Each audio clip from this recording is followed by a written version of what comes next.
All right, it's time. It's time to get started here on the Bite Me podcast, Bite Me fishing show for you guys. As always, going to be a fun show. I can promise you that. I'm John Lopez. That is Captain Dean Thomas. That is Captain Scott Knoll. And Spring Break. Spring Break claimed another one. Spring Break claimed Captain Caleb, but that's a good reason.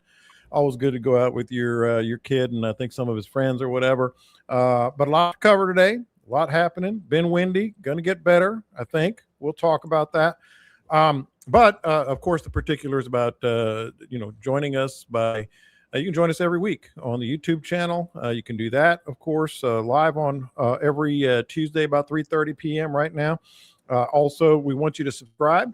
Want you to subscribe wherever you get your podcast, iTunes, Spotify, and of course Podbean. That is the place to get get every episode we've ever done. And book the guys.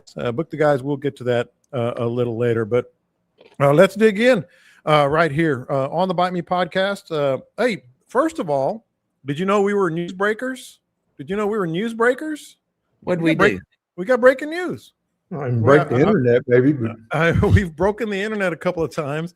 By the way, that what they are, the types of fishermen from a couple of weeks ago, like a fly fisherman and a guide. No, I'm gonna make it a point tonight or tomorrow to break those out into individual videos because that thing is just going off the charts.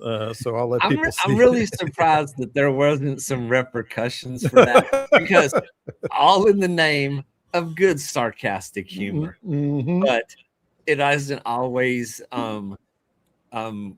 perceived that way. Yeah, no, not always, especially in this crowd.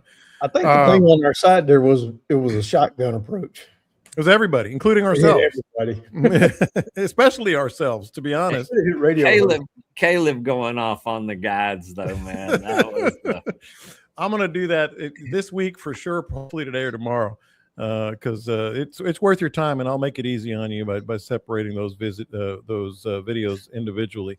But yeah, so little breaking news. You didn't know we were newsbreakers. We're like CNN or Fox or whatever. So I gave a call. I called Drew Adams and Coleman Todd. And for those who don't know, because I, heard their names or whatever, but I never really chatted with them. And they're taking over for Bill Kinney as the Star Tournament director, co-directors in this case. So I was just chatting with them. And they told me about that, the early bird stuff is going on right now. You can register. And by registering early, I think it's until May 8th. You can usually they give away a boat, and in fact this year it's a Dargle 23 Cuda. I think that's what it's called, Dean. Dang, they're giving away a Dargle 23 Cuda just for registering before May 8th. But then he said, "Hey, you can tell your folks we got something else too. They have 3 other prizes. I believe they're big gift cards from Academy, and so this is something that a lot of people don't know yet. How about a Ford F-250 diesel 4-wheel drive truck?" Damn, that's what I said. Just by registering, just by registering, you can do that. But so I was excited about that. So our podcast listeners, the ones that are listening live, and certainly the ones that are listening to this on the recording. But that's not all.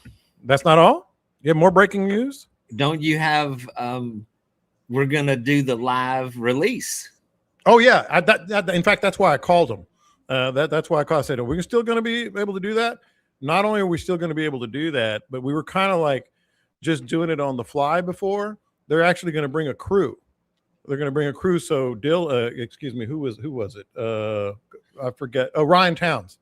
Ryan Towns is the one that's kind of been doing it with his camera, his phone, and all that. They're actually going to have a cameraman and mics and all that. And we're going to release 3 redfish live on the Bite Me podcast. So yeah, he was holding his phone and he dropped the fish. He did. He did. He's like, "Whoops! Well, that one's gone." Okay, so we know that one where that one is. But yeah, so man, I was like, so of course, first thing I did was register myself and all my kids this morning after. Man, I hope you win the truck. An F-250 diesel 4-wheel drive. I'll be all over those beaches, man. You need that. I do need that. Absolutely. But so 3 more tagged redfish going to be live on our show. And I got a couple of questions for you guys before we get into the topics about I had a question about the beachfront Some other stuff. We had some more news, not our news, but more news on tournament fishing cheating. We'll get to that. But what's been going on? I mean, it's been like crazy. Okay, so last weekend was windy. Then it hadn't stopped, has it really, Scott? Has the wind stopped at all? Not that I've noticed. It's slowed down a little bit. Mm-hmm. It slows down. It picks up. Yeah. Yeah. In between. And so what'd you say? Welcome to spring. Welcome to March. Yep, Exactly. Oh, by the way, we're getting some comments here. Are they going to have the Shriner tag or the red Lone Star tag, Lone Star beer tag? Those are still in the works, unofficially official. But yeah, they're going to have the colored tags as well. I think last year was Whataburger and Lone Star. So I'll keep you guys I'll keep you guys up to date on that. So I'm guessing no fishing, Scott. No fishing, Dean. Sporadic. I mean, I've been rescheduling around the wind and making it work. Mm-hmm. But it's you just got to work around the weather right now. It's unpredictable. It's going to be that way. I mean, I'm sitting here looking at the forecast as we speak for the next 4 days, and we got doable tomorrow, which I'm going to be out there. And then Thursday morning, we got north wind at 30 miles an hour on Thursday. And then Friday, we got 4 mile an hour at the southeast. So, and then the weekend looks great. And if you believe the long-term voodoo magic of the forecast, after this little thing passes through, I mean, it looks pretty decent for the next 5 or 6 days. That usually happens if we catch one of these March fronts. You'll usually catch 2 or 3 days behind it that are pretty good. Can't always count on it because sometimes as soon as that north wind quits blowing, it turns out of the south about 30. Yeah, it's really odd how it works, but that's what happened this week. Yeah, I mean it blew one direction, and they just 15 minutes turned around. It was cranking in the other direction. One more. We're getting comments on the Star tournament. Maybe I shouldn't have done it because I was actually just talking to them for the first time. I said, so my wife swears up and down every time she's on my boat between Memorial Day and Labor Day, they don't release any fish. You've heard her say that. They don't. I bet you they're lying. They don't release any fish. I'm like, they do it on our show. We see them go into the water. No, they don't. They don't. And somebody else was commenting on. They do. They're just selling tickets. It's a shell game. Yeah, it's a 3-card Ranger where Jan's part of that crew. Thank you. That's actually what I think Drew said. We'll put her on the boat, but she can't catch that fish. She can't catch that. She won't be able to catch that one, or maybe she will. I don't know how that works, but yeah. So that's happening. I do want to talk a couple of other little things that have happened over the weekend. I don't think it really matters other than you get more time on the water, Scott, but daylight saving time, I think is the official way to say it. I actually love it because a lot of times, especially when I can bolt early, I can fish Friday evening too. You know how much I love fishing Friday evenings, but nothing else really changes. It's just cool to be able to get out there and have those options. Well, you get to sleep in a little more in the morning because it ain't daylight anymore, right? It's 6:30 in the morning. Yeah. I mean, it's dark at 7:30 this morning. I know. That first morning, Sunday morning, I woke up and I was like, "What the hell? It's dark outside." I set my alarm for 5 this morning, and I sat here at the house for like 2 hours to go to the boat. So Sundays are the only day. Sunday's the only day I don't set an alarm because you do Saturdays fishing and Fridays, get up and work. And so I didn't set my alarm at Sunday, and I just slept until I woke up. And I said, 7:41. What the hell? It's outrageous. I thought I slept. I'm like, man, I really got. Oh, that's right. It's 6:40. And I just wish, regardless of what it is, just pick one and leave the clock where it's at. Yes. I agree. So, all right, let's get into. Oh, wait! Before we get into all the topics, I got one more thing, and this is a public service announcement. First of all, congrats to Dean on selling his boat in record time. But secondly, you may see my Freedom Warrior out there occasionally during the week until he gets his new boat. And I'm just letting people know right now, if somebody shoots the finger at you from my boat, I'm gonna be incognito for a couple of weeks. So I'm gonna get some vicious I can text. go. I'm gonna be running over people, running through waders. It's gonna be a free for all. Be hollering, Viva Lopez! Hey, Lopez! And then Dean's gonna wave, hey, and then he's gonna shoot the finger at them and put a wake in their wade and all this other stuff. Yes. So it's not me, at least during the week. On the weekend, there's no guarantees it could be me. So, all right. So I got this question. Now, obviously, it hinges on the wind, but I don't know if you guys saw, especially in the Southwest, like Arizona, Nevada, they're talking about the hottest March already in history. Scott, I know you stay plugged in on all this stuff. Temperatures into the upper 90s and hundreds already. Some of that is going to come down to us. It's actually going to be, I looked this morning, it's going to be like 86 in Aransas Pass on Saturday. So, real warm temperatures. And if you get the right wind, Dean, I'm going to start with you. I know Scott's going to, both of you guys do this a lot. The question was very simple. Is the beachfront open for business? It's time to go find out. Mm-hmm.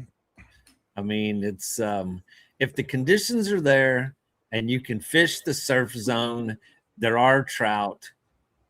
I mean, it's not like what you expect in the summertime whenever you hit that third gut and the surf stays flat and it's green, and then it's way more predictable. But man, it's going to take more than 1 or 2 days for that stuff to calm down after the raging typhoon that's been out there this week. That's what I was going to say, man. You're talking about beachfront, and we're talking about 30 miles an hour just minutes ago. No, I know. I'm saying, but depending on the wind, you catch a couple of good days of wind. It has to settle down for at least 2 or 3 days of almost dead calm, really light, or some north, for 2 or 3 days of north in order to lay that thing back down. So what you're dealing with, it's not just windy here on the edge of the coast. It's windy all the way across the Gulf. Yeah. And I've looked at the wind way out there and it's ripping. Right. So, and there's like the beach drivers, the people that drive the beach that are out putting, surf rigs and stuff. They're going to be catching some redfish. Those are always there. And then the other sporadic varieties. But I mean, if you want to go run around the jetties and like put a good effort into it, if it was me, I would probably find other ways to spend my day right at the moment. Yeah. Yeah. Well, the only reason I was thinking about that, Scott, and maybe I have my timing wrong here, but Pompano are still bopping around, aren't they? Yeah. Pompano are always out there. It's just usually people fish for them in the winter for whatever reason. But, there's always fish in the surf. It's just whether you can fish in the surf. Yeah. Yeah. There's a big difference between, where you want to fish and where you can fish sometimes. Hey, that's on the flats right now. Yeah. Yeah. What do you think about this heat wave? This big ass. I know you saw it, Scott. It's getting real hot. I sent you a deal on the water in the Gulf of Mexico. Oh, that's right. And it's averaging across the Gulf of Mexico 4 to 5 degrees higher than normal right now. I mean, Galveston's already in the low 70s. They recorded 73, 74 degrees the other day. Yeah. And that shouldn't be happening yet. We're way, way ahead of schedule on temperature. So as far as fishing, I would expect that the jacks will be here if they're not already. I hadn't had a chance to get out there and look for them, but the jacks will be in. Kingfish won't be far behind. I don't know if the tarpon, I don't know if they're more going to migrate because of the temperature, or if it's the seasonal thing, the length of day and all that really drives utilize them. I'm not really sure. Hadn't been enough research on tarpon to really say that for sure. Jacks, though, they tend to show up when the water hits about 72, 73 degrees, and we've been there for a week or more. I'm going to be fishing, Dean. I'm going to be out there fishing for kingfish in April. Hey, somebody's got to be first. I'm actually developing a new theory on the weather patterns and the change in the weather. I'm pretty sure it's the windmills. What? It's the windmills. It's the windmills. The ripple effect. I got to hear this. I got to hear this. I've had too much time on my hands through the windy season in the last couple of days. And I was watching was one of those unexplained shows where they can't explain things. Mm-hmm. And so a butterfly wings can produce a ripple effect in the atmosphere that can create a thunderstorm. Mm-hmm. Science, it's proven. I like the way you just said science. Don't argue with me. Argue with science. So, which leads me to the windmills. So they have all these thousands and thousands of windmills that are spinning around, creating a much larger ripple effect than a butterfly wing. Mm-hmm. And since all these windmills came across South Texas out here, it's when we haven't had a drop of rain since then. The lakes are drying up. The heat is record high, and it's the only thing that makes any sense. Is it the only thing? I'm not going to dispel your theory because it is your theory, and science. But there is this thing in the future when it's proven. You're going to remember where you heard it first. Science. Yes. I'm going to remember you. And on the subject of that, Corpus Christi is, and when we talked about the desal and everything else, they are getting close to panic mode if that Corpus Christi is going to literally run out of water. There is not going to be water if it doesn't rain in 1 year, Corpus Christi will be out of water. Now you're serious about that? That's science, for real science. Lake Corpus Christi is below 10%. Well, combined Choke Canyon and is at 9% and dropping. And then we're looking at this heat wave. And when you have wind, the wind also evaporates water faster than just no wind. So we have the heat wave, the wind, and the windmills are blowing away the water. Now, there is this thing that I've been threatening to make a topic for over a year now. And eventually we will do it and open that can of worms because we're not averse to that. But there is a little thing called climate change that people are talking about as well. Oh, and now you want to open that can of worms. You can get flat earthers involved. Bigfooters, all of them. Regardless of what is changing the climate, that's where you get into some pretty good discussion. And I'm all about a good debate, man. Let's get it on. But yes, the tide overall is higher than it's ever been historically. The temperatures, the drought. There's a lot of dramatic changes going on weather-wise. All right, Scott. There's a lot to unpack there. I want to just get your thoughts on science. Real quick, when I had an older fellow fly fishing with me one day, and as we're polling, you could see the windmill there that's in Seadrift, from where we were. And somehow along the way it came up, as we're talking. Mm-hmm. This older, distinguished kind of gentleman. And he said, when those things first started popping up, me and my wife were on a road trip. We were driving out to California, and we're driving through West Texas, and they had a whole bunch of those things just lined up. And she was real quiet. She kept looking and looking and looking. And he said it was real windy. There's tumbleweeds and everything coming across the road. And she said, "What are those things?" Because they were fairly new. And he said, "Those are wind generators." she got real quiet for a little bit, and she looked at him. She said, "Why do they need to generate wind out here?" Ah, I started laughing. He just looked at me and says, "At least she's pretty." uh, uh, uh, Got to generate some wind out here. Got to do that. If you watch the radar around those wind farms, you know, like, especially on a real humid day early in the morning, because I had one of the ranches that I took care of for a while. There was one right across the river from them over there, and if we would get up in the morning, you know, you'd look at the radar, you know, before you're going out to hunt or working on the ranch, and there would be green blobs around each one of those windmills every morning. It looked like little clouds. And I talked to a scientist, and he said that it was the wind compressing the humidity, and So it's making it more moist. it was making it more moist around those spots where that wind was pushing, and it made the humidity denser, and it made it dense enough to fool the radar into thinking it was rain. No, that makes sense. I thought it was kind of interesting, but Yeah. as far as, I don't know if the windmills are going to be as big a problem. I think those huge giant solar fields are worse. I mean, those things. agreed. I don't Exactly. see how that can be good for anything on the environment. It's shooting that heat that would be absorbed Right. on the ground back up to the sky, and then the windmills are blowing that heat across the prairie, and it's drying up the lake.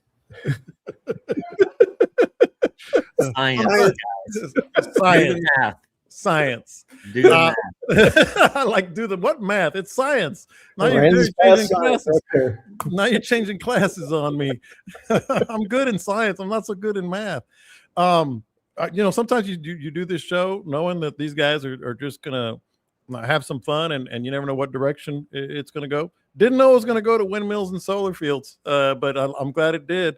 But okay, so back to this incredible heat wave, which is how this started. Oh yeah. Where were we? You know, all that heat, that's crazy heat. And Scott, I'm not generally an alarmist. I kind of just go a little about my way, but I was kind of taken back, like, man, if it's like that now, and I think that's the logical place for a lot of people to go. We had a couple of texts here. Okay, what's that going to mean for hurricane season? What's it going to mean for, you know, water temperatures? I mean, it's got to mean something, doesn't it? Or what? No, not really, because last year everybody freaked out. We had, during that photo contest in March, I had 100-degree days down on the ranch. Dean was going over their place, and they were having some super, super hot days way early. I mean, it was easily as hot as it is now. Last year when we didn't have a single hurricane. Yeah, well, that's true. So, I mean, That's true. and they were ringing the alarms because the water temperature was so high in the Gulf, and you know, I was concerned about it. If one got in there, it was going to blow up, but we just didn't have it.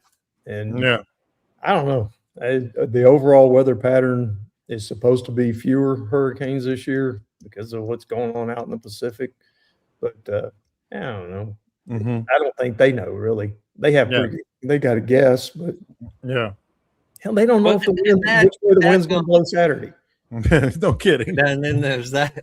But the hurricane, those hurricane predictions is just like the rest of the weather. They're there to keep us tuned in, to keep us in. And there will always be, what always gets me is they get halfway through the hurricane season and they have a revised prediction. Yeah. It's like, Okay, but look, man, the hurricanes, what we have this year is the El Nino or La Nina, where the jet stream is coming across the Pacific, across Mexico. That does feed a lot more moisture into the Gulf of Mexico. So, I mean, the chance is always there. I mean, shoot, Harvey gave us like 48 hours notice, and look what happened to that one. Yeah. Okay, so what about the immediate effects, because the fish react fishery. Let's talk about the fishing aspect of this here. First of all, Gene, what are the water temps that you've seen lately, and are they 75, 76 Damn. degrees? Yeah. Damn. Yes. Okay. Well, that's the topic for our fishermen here. And that's on the flats, on the shallower water.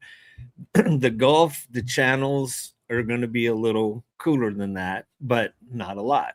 Mm-hmm. And so what I'm seeing on the flats already is just an abundance of minnows, little tiny pin perch, baby crabs. So when I'm pulling up the drift socks now, they're just covered in baby crabs already. A lot of baby blue crabs, and actually they're not real tiny, and they're about quarter sized. Mm-hmm. So there is an abundance of new life in the grass beds already. That sounds like opportunity to me. And what hasn't started yet is the new growth of the seagrass. So during the seagrass is like your lawn. In the winter, it dies back to stubble. It looks dead. But when springtime hits, the temperature gets there, it gets a little rain, boom, turns green and starts growing instantly. You're back to mowing the grass. The flats do the same thing. So it's still brown on the bottom of the flats. There's still a lot of brown stubble. And whenever, I don't know if the water temperature affects that or it's the amount of daylight on specifically what makes that grow, but it erupts. And it's kind of crazy to see how many minnows and how many other bait fish are there. And the seagrass just hasn't really started sprouting yet. So is there opportunity now more so changing? Well, you can throw a paddle tail or a subsurface lure without getting hung up pretty easy across the flats. Where, you give it 2 months and anything that goes under that water is instantly snagged. Yeah. Speaking of subsurface lures, I did text you guys that video of Scott with that the Nomad Live Ops, man.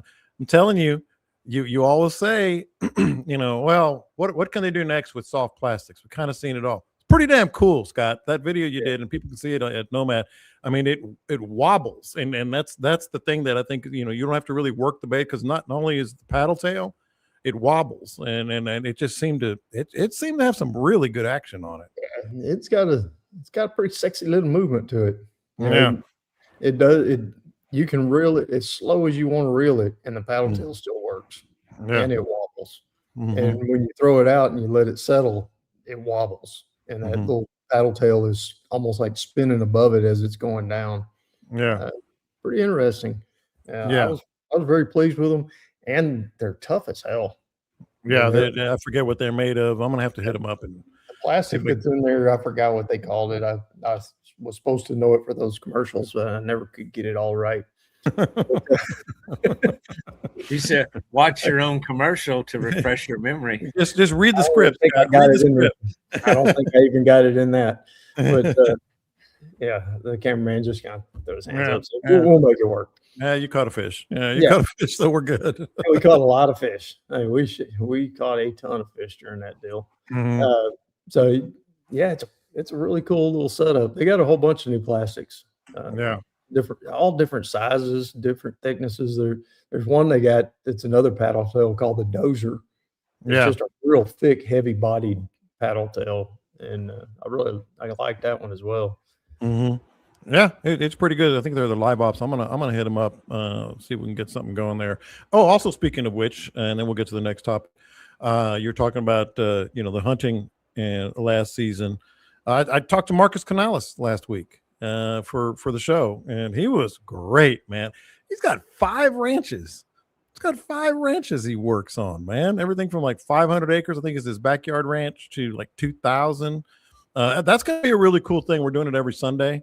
Talk to him for a good half hour. Talk to Marcus Poffenberger. I got some stuff from Dean. I want to do some bow stuff. Obviously, I'm going to talk to Scott about where he works and get some more contacts. That hunting segment, Marcus, that was a lot of fun. He knows his stuff, man. Yeah, Marcus is a nut, man. He's a lot of fun to hang out with. Now you fully understand why I go and work with him on those hunts and stuff. It's always fun. It's a lot of work. I mean, we work our butts off on those hunts. but it's always fun too. We have a good time with it. That was the gist of it. Like, what are you doing now? It's like, man, we're practically more busy now than during the season sometimes with everything. That's what Dean was saying too with the fencing. Every 2 days you have to make a lap.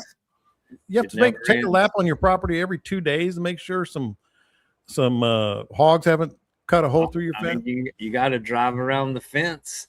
Hell, I mean, daily if you get the chance. But and we're actually I'm taking a quick 2-day trip to the ranch Thursday and Friday this week to do a little catch up. It never ends, man. And I think it's going to be a 2-day catch up, but you never know what kind of surprise is going to be waiting for you. You might open the door and the house is flooded or something. It could be anything. Yeah.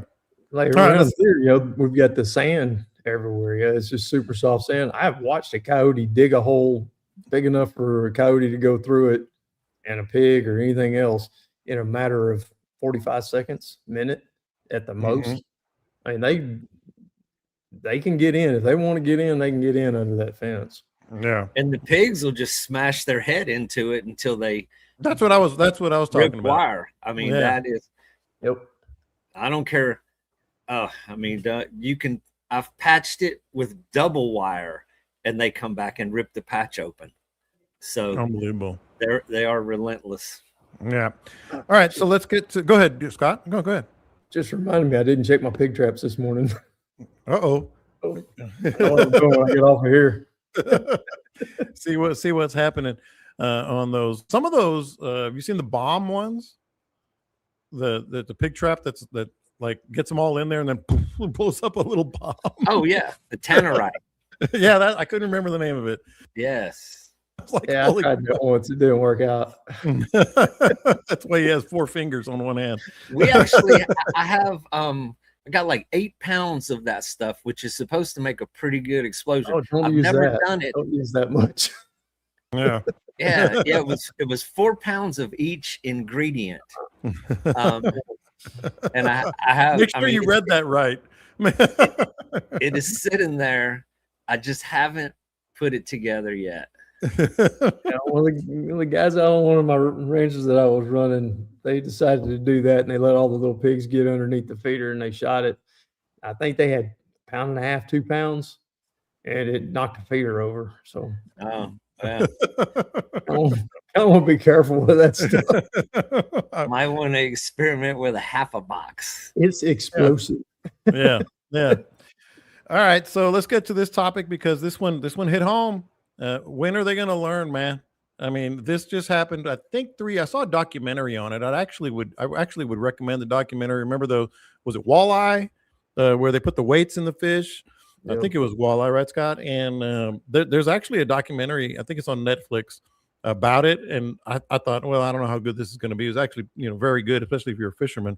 But this past weekend, Curtis Lee Daniels, allegedly, got to put that in there, from Willow Park, Texas, was arrested Sunday at Lake Fork. We've all been there. After Texas Parks and Wildlife Department game wardens discovered that 3 3/4-ounce lead weights inside a largemouth bass he submitted during the tournament. Now, this is a big tournament. I looked it up.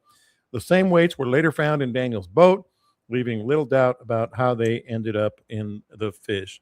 And my first thought was, gee, I wonder where you got that idea. And my second one was, when are they going to learn it? They use metal detectors on the fish now, Scott. It's a felony, dude.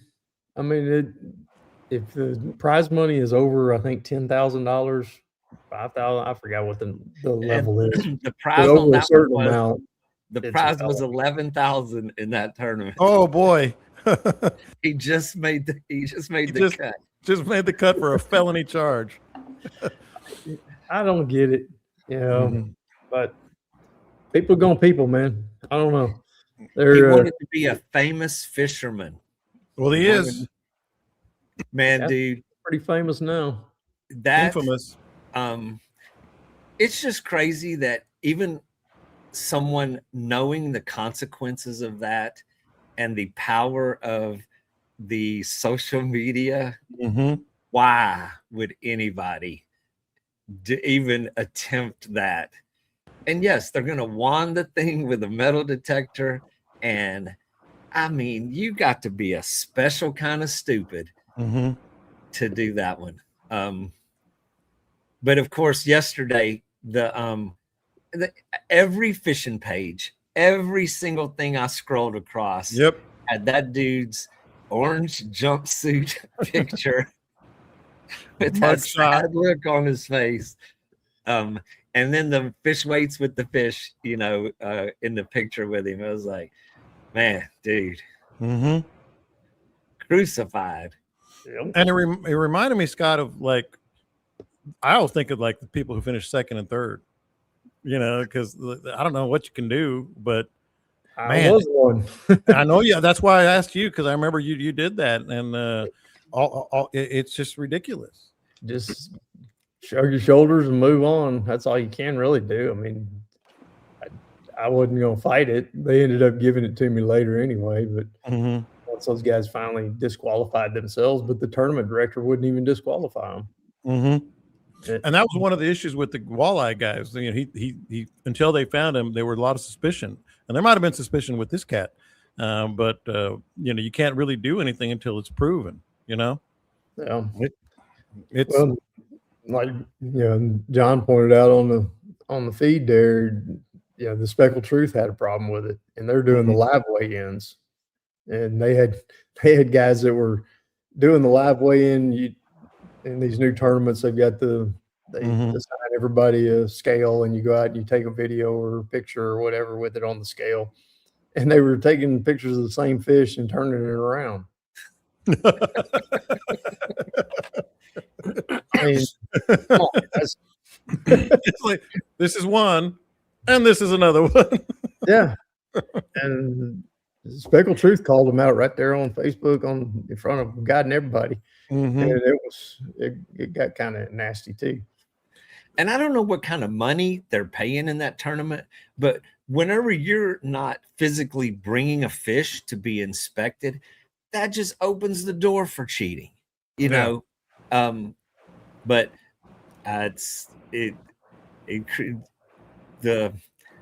you want to make yourself popular on the internet, go head on and get caught doing that, man. It's I wouldn't even like. Let's say I went. Way. Let's say I did 2 tournaments in a row and I won them both.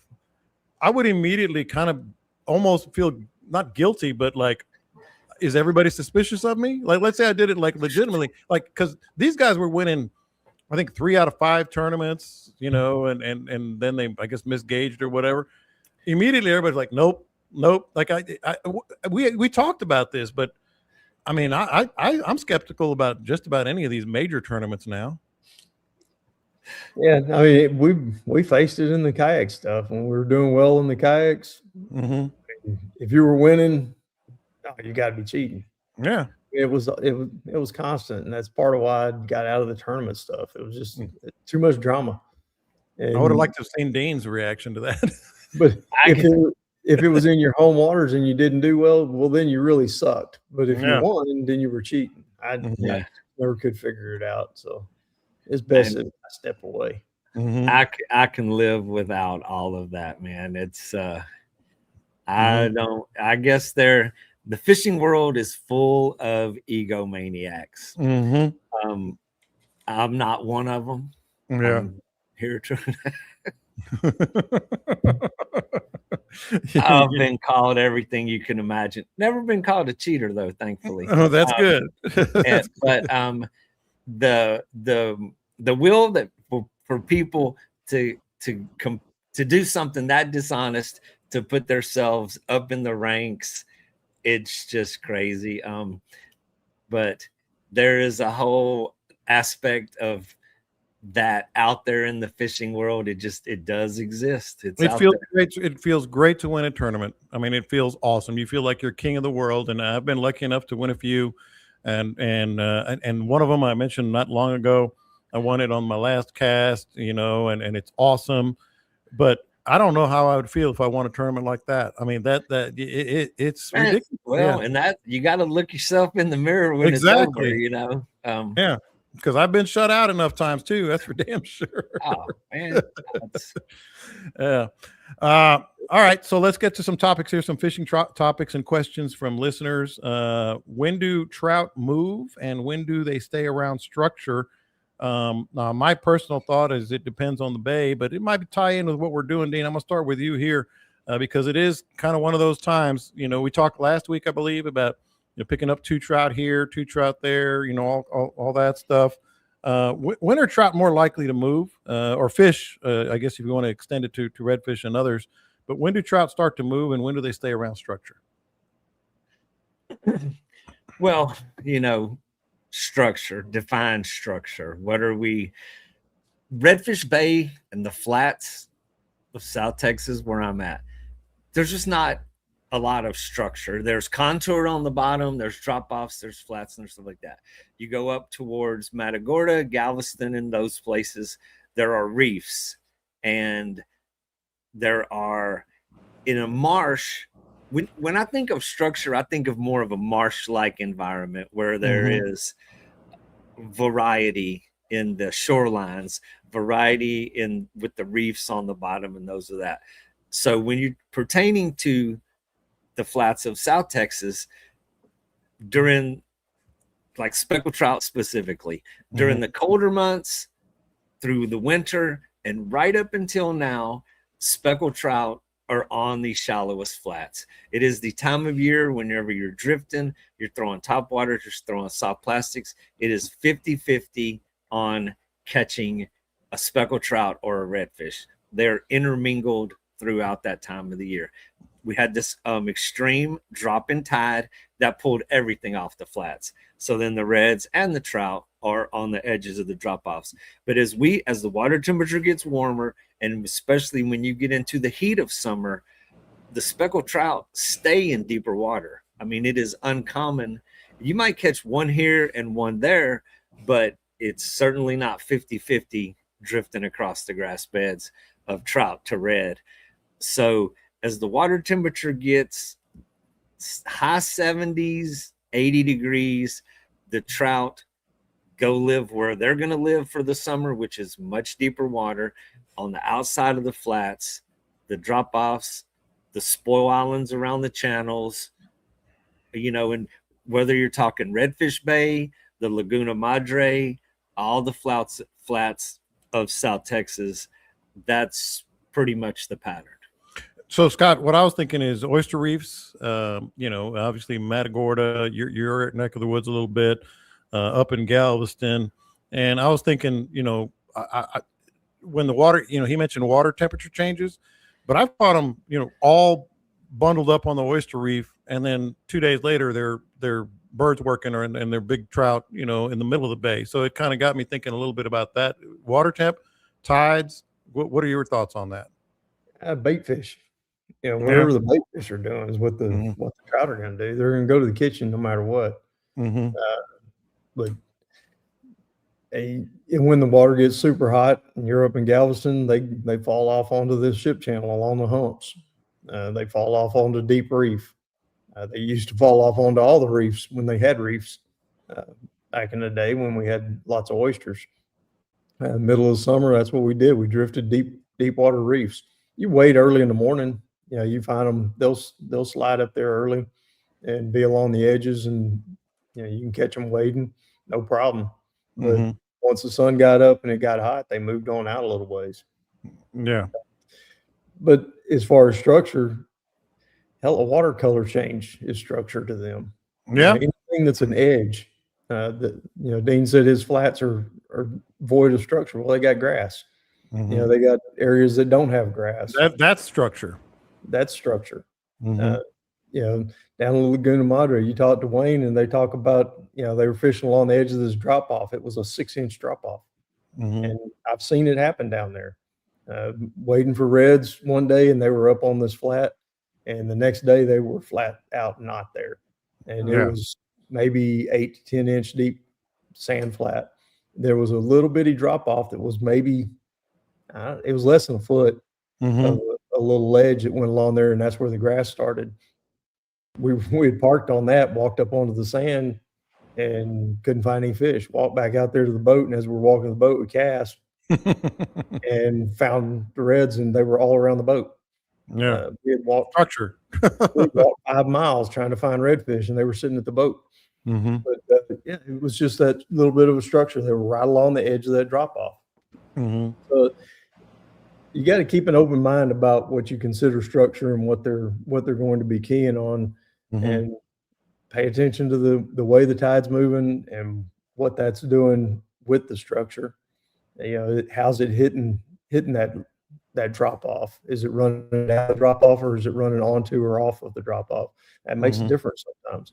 They'll tend to hang if it's running down a shoreline that's got structure like that, a drop off or grass edge. I've found that they move up and down the shoreline a lot more than if it's a hard falling tide where it's coming off into like one of Dean's green holes. And they'll stack up around that green hole. Then that's the structure. So And just gotta watch, keep your eyes open. you got me thinking about something else too. And a lot of times, you know, the structure has something to do with the tides. If it's a strong moving tide, Dean, you know, that's why people always talk about points. You know, they're you know, go over to that point. A lot of times, if it's moving around that point, it's real fast, and then there's some calm there. That is their structure, just calm water, right? Well, what we have in Redfish Bay are like little chains of islands, little sporadic chains or small groups of islands in the middle of the flats. So back in the day, whenever there was like oil field production and stuff that took place in the bays, there's still relics of wells out there. There's relics of old pipeline cuts that run across the bay. The majority of the islands that are out here are man-made islands. They're dredge where the islands were dug. So you'll have these little chain of islands that are along cuts. And a lot of those cuts are silted in, or they're just barely indentions. They're not real defined like they were once upon a time. But those, when the tide is really running, you can, and if you catch an early morning before there's boat waves, before there's a lot of disturbance with the right wind, you can actually see the current swirling around those islands. You can see slicks being created by the current where it is swirling around those islands, through those islands. Depends on the wind direction and the speed of the current. If the wind is going with the current and it's kind of assisting it, that creates even a little more current. And if you find those things, if you kind of locate them when they are visible, when you can see them, you come back to those same locations when, you know, the wind is not right and you really can't see them, but you know it's still going on in those areas. Yeah, I mean, you got me going. That's one of my favorite things to do, Scott. Same thing with Galveston. Some of those, sometimes the structure is just where that tide, if it's moving real strong, just kind of holds up in one area, and there's some fish turning in there. Yeah, and with Galveston, any place you got a little deeper water, you got more opportunity for structure, you know, relief structure off the bottom. So it's a totally different situation there. Yeah, fishing in the marshes. Yeah, the wind driving around the ends of those islands. I used to key on that all the time. Up that way. And some of those islands and those setups will be created on an incoming tide, and you won't get that same setup on an outgoing tide in the exact same location, and they can be very different. But what we have here is we have the Port Aransas jetties, the Aransas Channel. Massive amount of water flows through that thing, and we have the Corpus Christi Ship Channel on the other side of Redfish Bay. So on a big strong tide, we get a lot of water flowing through this place. If you go back to Copano, if you go back in Nueces, you're not going to have those same scenarios because you just don't get the kind of current that's obvious that you're going to be able to see visually swirling around things. Yeah. All right. I want to get to this. It's been on the rundown for at least a month, and we've just had, you know, a lot of topics, a lot of conversations, and I never want to rush them. But I do want to get it because it's getting a little dated. It's not dated yet, but it's getting there because of the temperatures of the water and such. But I saw a story about the whiplash effect, and I don't know if you guys are familiar with that or not, other than in your truck. But apparently the shrimp population this year, Scott, has been acting really weird because we had that long stretch of unusually warm temperatures, and then that cold front, and then more warm temperatures, and then that second cold front that came a couple of weeks ago, and now it's warm again. And what it said is a lot of the shrimp have been migrating because they're just going according to the conditions. They're going deep, and then they return to the marshes, and then they go deep, and they return to the marshes, and it's kind of set their body clock, so to speak, off. Have you seen a lot of shrimp? What does the hatches look like? It also said it makes shrimp scatter, a lot more. They don't go back to the same place. They go to the nearest place. Have the shrimp been acting weird? Is how they put it? All I've seen is really, really small shrimp, and they're real early. I mean, like I've seen them December and January. I was seeing some little bitty tiny whiskers and eyeballs kind of shrimp. Mhm. And I wasn't sure if that was a shrimp hatch early or late or Yeah, that's what the whiplash I don't- effect you're talking I about. don't Yeah. know if they're early. I don't know if they're late. I don't know if it was the right kind of shrimp. Could have just been grass shrimp. Mhm. You know, they were so small you couldn't really even see them and tell what they were. But and we didn't have any water in the marsh and on the flats, so they would have to leave. Mhm. So I don't know if it's driven by the temperature so much as it was just the water levels. Yeah. Yeah, we talked about it a lot on here. It was dry. I mean, Mhm. bone dry in places that would normally be holding water and having some bait fish in it. Yeah. So that had to shuffle the deck quite a bit. Yeah, it seems weird. And Dean, I don't know what you've seen as far as shrimp, but in those grass marshes, they don't have to scatter as much like in other bays. But are there shrimp? Is it something to go for in terms of what you're throwing too? It is interesting that you would ask that question today because I have actually seen a lot of big white shrimp popping on the flats. Mm-hmm. And I do know that the guys over at the Harbor City Bait House have had some really nice shrimp that are coming from their bay shrimpers Mm-hmm. that are coming in. And I'm not a shrimpologist. I really don't know how to explain those Science. things. There's a shrimpologist somewhere that can explain it. But I do talk to the the shrimpers over there occasionally, and they go through the same scenarios that we do looking for fish. I mean, they're looking for shrimp, and they'll have days where they're just loading the boat, and they'll go back to the same area, and within a couple of days, they're gone. Mm-hmm. I've often been kind of interested on. I figured from the outside looking in, you just go out there and drag your net and pick up shrimp. It seems pretty simple to me, but those guys, they have a lot of challenges with what they do. But I have seen a lot of white shrimp. Haven't really seen any small ones. I haven't noticed any. A lot of times whenever the flats are full of the small shrimp, when you pull in the drip socks and you toss it in the boat, you'll see the little shrimp that are popping out. They're on the floor of the boat when they do that. Haven't really seen a lot of those, but crazy to see, a big 2-3 inch white shrimp, pow, pow, Yeah. popping across the surface. And if you see one, it's kind of like, okay, that's a shrimp. But if you see 6 or 8 of them in a day, it's like, whoa, this place is covered up with shrimp. You know what I'm thinking, Dean? DOA, baby. DOA, that DOA shrimp, the little bitty one.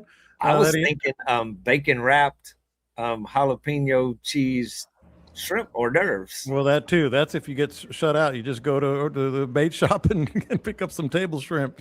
You can get them one way or the other. It should be like a wild year because it has been, and we've kidded about it, but the more mild winter and a lot of hatches could be like loaded with shrimp this year, right, Scott? Could be. And I think we need some rain. I know that in drought years, severe drought years, we don't have near the shrimp. Yeah. They need a little bit of brackish water back in the marsh to do well. Somebody asked a question there, Glenn. Am I seeing these shrimp with my naked eyes, binoculars, or just getting up really close? Because his eyes ain't that damn good.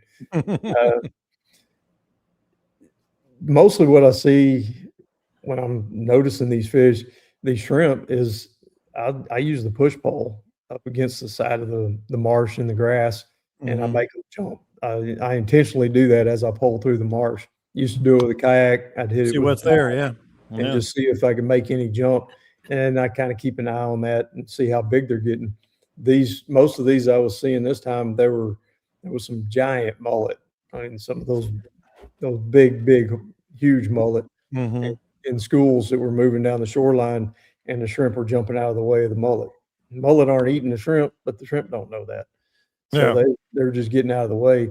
Mostly just when they're that small, it kind of looks like it's raining. Yeah. The best way I can explain it. You don't actually see the shrimp. You just see little dots that look like rain as they're jumping.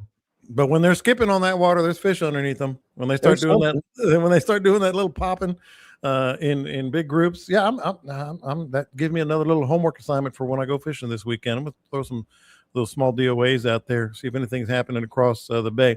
So I mentioned earlier, so Caleb is not here. Good for him, as much as we like to have him here, because he's taking his kids out on a fishing trip for spring break. How's spring break been down there? Dean, I'm gonna start with you. Has it been as crazy as the Houston Hobby Airport? It ain't nothing like the airport, man. I saw that. But it is, you can gauge spring break here by the HEB in the evenings, and the potato chip aisle is totally ravaged. All the snacks are gone. It's busy. It's inevitable. Even, and it's always unfortunate for the spring breakers.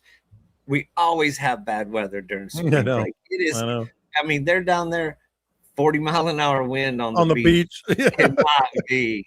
I mean, you're getting sandblasted. Yeah. It can't be that comfortable, but it's still packed. They're still there. They're out there trying to get their suntan on, and the weather has not been the best. Sometimes it's 40 degrees. It can be. Yeah. I mean, and it's and they're still in their bikinis and their swim trunks. You're not going to stop them. You're not going to stop the people, regardless of what the weather does. But a lot of families, even tomorrow, I got a family trip with some kids going out. It is just typical. You can't stop Port Aransas spring break. I actually any conditions. Scott, I actually don't mind. You know, we've talked in the past about holidays and how sometimes we avoid this holiday, Memorial Day, all that stuff. I actually don't mind spring break, because a lot of times they're either on the beach or they're just boating or whatever. You can still fish. You can still fish in spring break. I mean, it's a little more crowded, but it's not bad. Yeah, you ain't been in Port O'Connor much. Okay, well. We don't have a beach.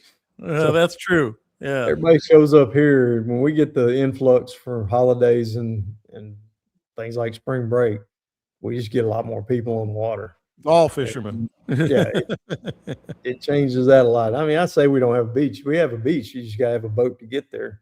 Yeah. And so that area will load up, and there'll be party time over there on Sunday beach, Saturday beach, Monday beach, whatever the hell they're calling it now. They've changed the names a bunch. But we used to have Sunday beach, and then it got washed away during the hurricane. So everybody switched over to the point right there at Pascavallo, started calling it Saturday beach. That got so crowded that some of them moved across to the other side and started calling it Monday beach. I don't know. Oh, well. I don't do it. I don't do the beach thing much. So yeah, I just did think, though, I am going down there this weekend, and that's another spring break, because some school districts are going to be next week. So, well, we'll see. Hopefully it'll be all right. Speaking of which, let's get to what would Scott do and what would Dean do. Now, let's try to get specific here.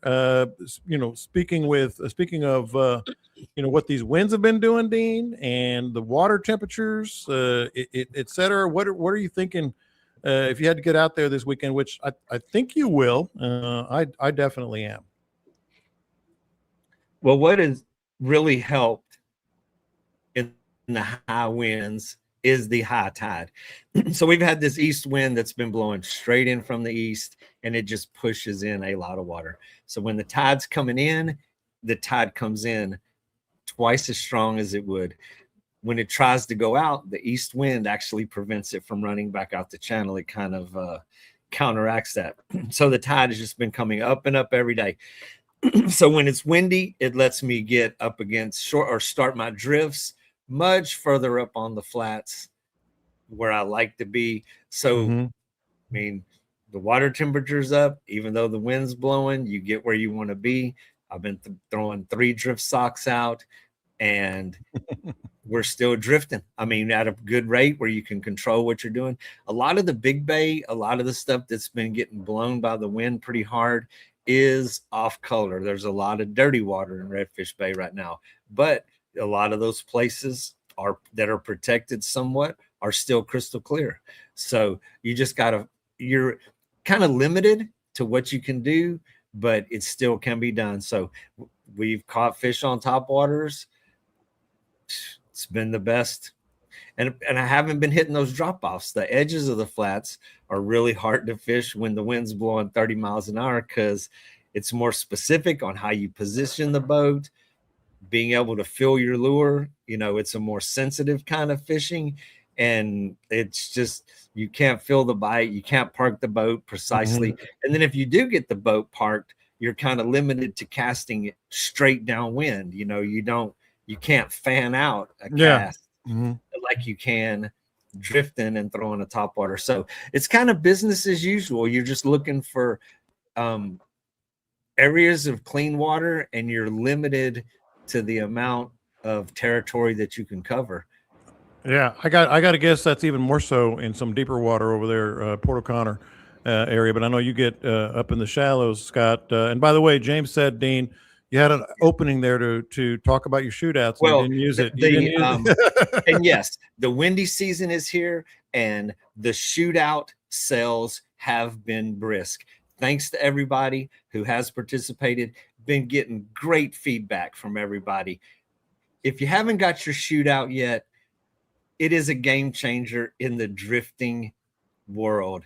The big clunky canvas things that were like across the world, everybody had 2 or 3 in their boat.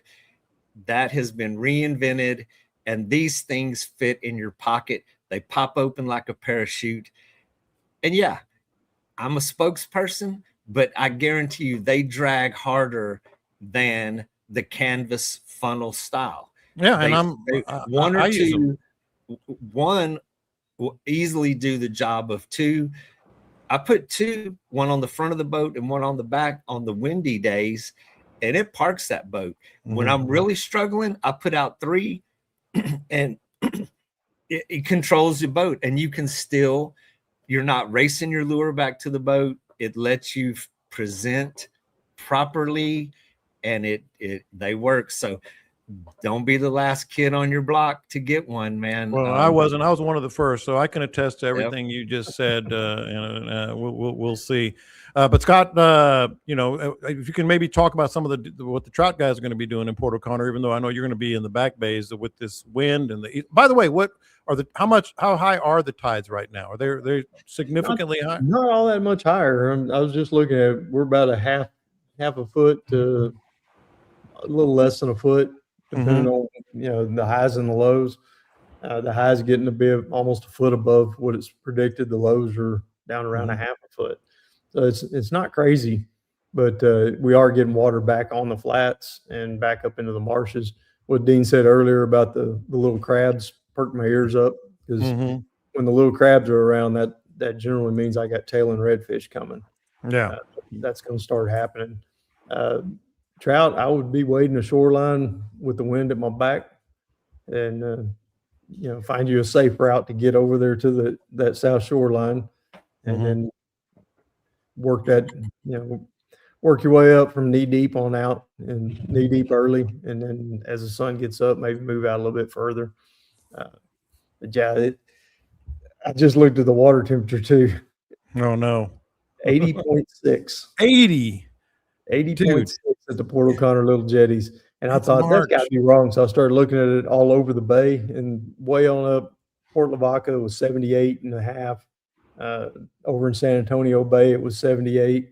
So the Port O'Connor one's not wrong. Yeah. It's just hot water. Yeah. So early. I don't know what that's going to mean, but as far as like Dean said, the wind will get the water messed up. It'll mess it up when we have those big blows from each direction. It doesn't have time to settle in between, and so right now we got this super strong south going to be picking up through Wednesday, and all of a sudden it drops to 6 miles an hour Wednesday afternoon. All And right. it's like gusting to 40 at daylight and then 6 at dark. And then overnight it's back to 40 from the other direction. Yikes. Yeah. Yikes. So- Holy smokes. And then it drops down again over the weekend. So it's not too terrible on the weekend. Yeah.